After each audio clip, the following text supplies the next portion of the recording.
Good day, everyone. Welcome back to the channel. Welcome back to the markets, Crypto Flight Edition. Your fellow passenger speaking, of course. Today, we're going to go over the same thing we do every single day, daily BTC price analysis. We're going to revisit the previous video just to make sure that we are staying consistent with what we anticipate to happen in the BTC markets. If you are into the day-to-day BTC price fluctuations, be sure to subscribe to the channel if you're like the content that we go over here. So let's not waste any time. Let's just dive right into the charts here, guys, shall we? All right, so today's November the 3rd, 2020. The current price of BTC is $13,779, up about 1.6% for the day. Okay. All right, so here we are once again. And I think what we were saying in the previous video is that in order to justify the previous volume that just entered the market in a 12-hour, BTC must meet or exceed this range here within this purple line.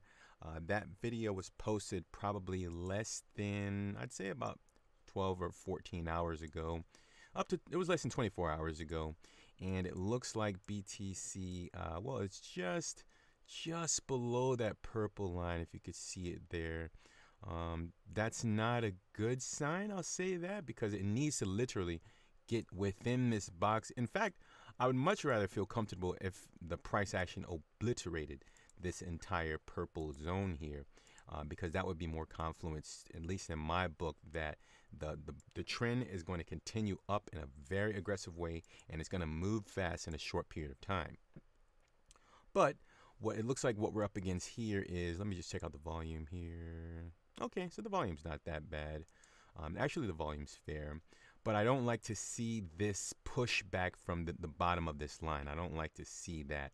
Although I do like to see the sell orders clear up to this level. Looks like at a high at about 13,807. And for those of you who are just kind of joining us, I know it may sound a little weird when I'm saying like clear sell orders and it's below this level. Let's just kind of listen on what we were anticipating on the previous video here, just so you guys can understand where we were and what we were looking to see over the within 24 to 48 hours. And again, this was posted less than 12 to 24 hours ago. Let's just listen in on what we were saying, and it goes as followed. And let me be very clear about what I'd like to see, what needs to happen. Again, needs to happen in order for the bullish momentum to continue the trend to the upside. Let me be very clear about this, because I don't think some people truly understand how bloody in tuned I am with this stuff here. Okay, let's erase the volume.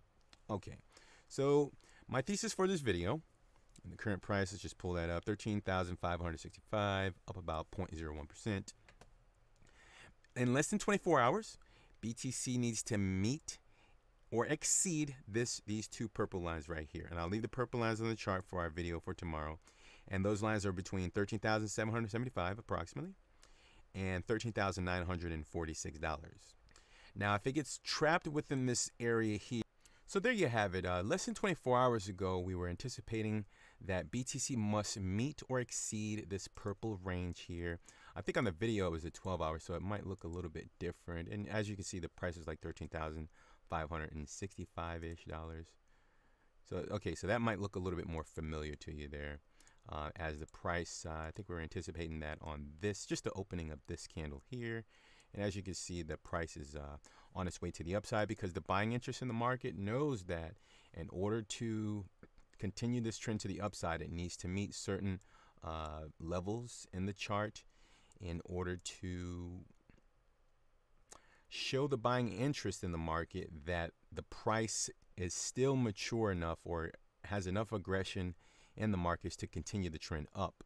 Now, there's about 5 hours left on this 12-hour candle.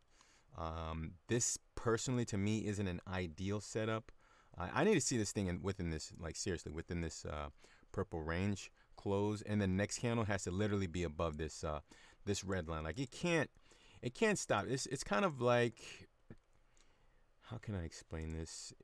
Have you ever, like, I guess this is probably gonna be a weird analogy, but have you ever done something, let's just say, for example, like working on a car, I guess if you're like a mechanic or something, and you're like putting a car together, and you know that there's certain things that you must do in a certain order, in order to accomplish the result that you're trying to get in the end. God, I feel like that didn't make any sense. Yeah, guys, I'm really, it's really tough for me to kind of explain this stuff for people to understand. But I guess just put it this way. When the price action moves a certain way in the markets, there's certain levels that needs to be tested.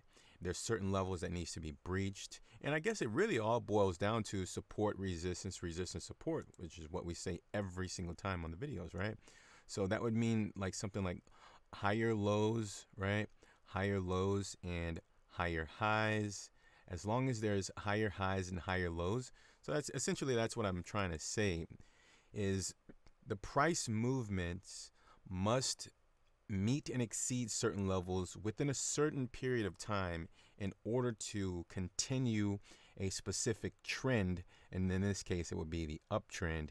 So that's why when I say that the price literally needs to break above this red line in less than 24 hours, it's because I'm noticing a certain pattern in the chart, and I'm noticing the time frame in which the momentum is continuing to move to the upside, and the certain requirement, and as far as what I'm seeing in my book, is the price needs to exceed this previous level of resistance here at this red line. Okay, since the previous resistance level before this red line, and that previous resistance level is going to be right here at 13,200.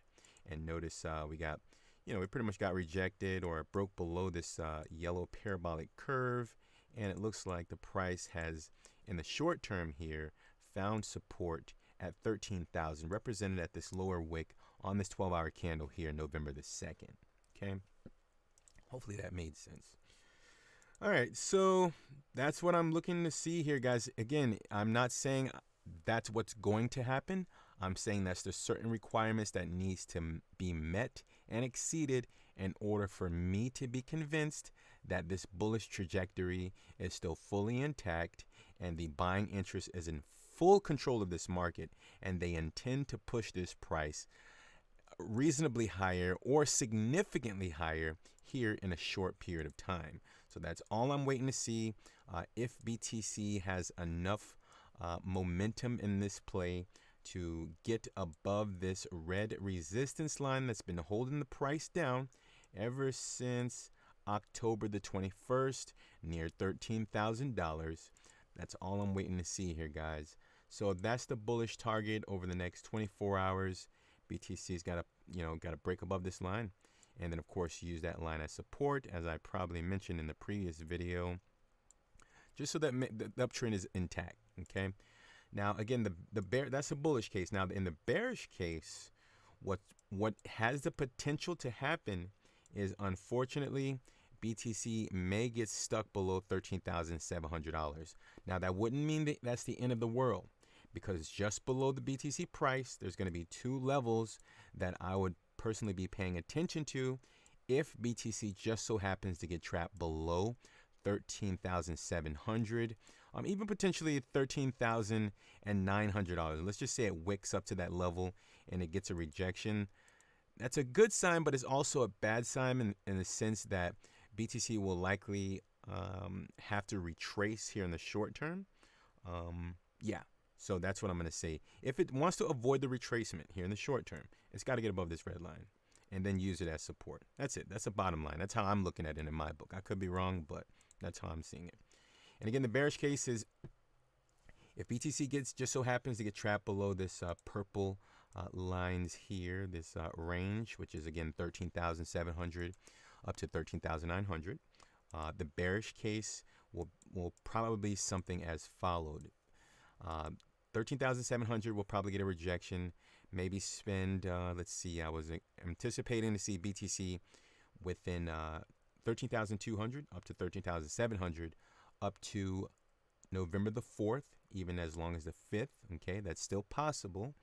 And that would look like these are the daily candles. Just pull those up here.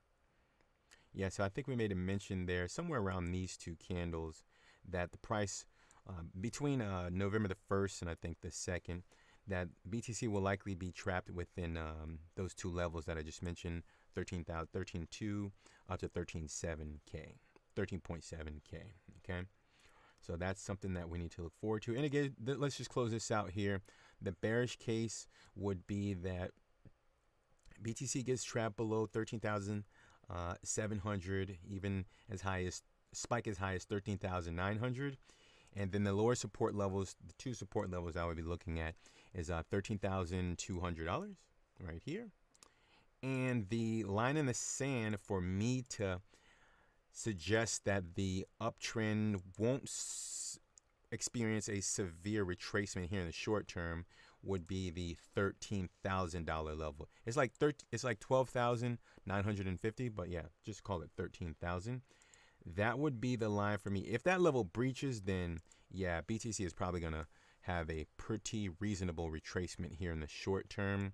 But as far as I can see, the level of control is at 13,000, and I think the buyers are probably going to protect that level at least for the next, let's just call it 5 to 7 days. I truly think that it's probably going to take a reasonable amount of momentum to push this price down, because BTC has been breaking through a lot of barriers, overhead barriers here, and I don't think it's ready to stop just yet. Okay, and that's just obviously my opinion. Okay, but yeah, we just gotta wait and see, guys. Let's just let this thing play out for another 24 to 48 hours, see where the price is, and let's just take it from there.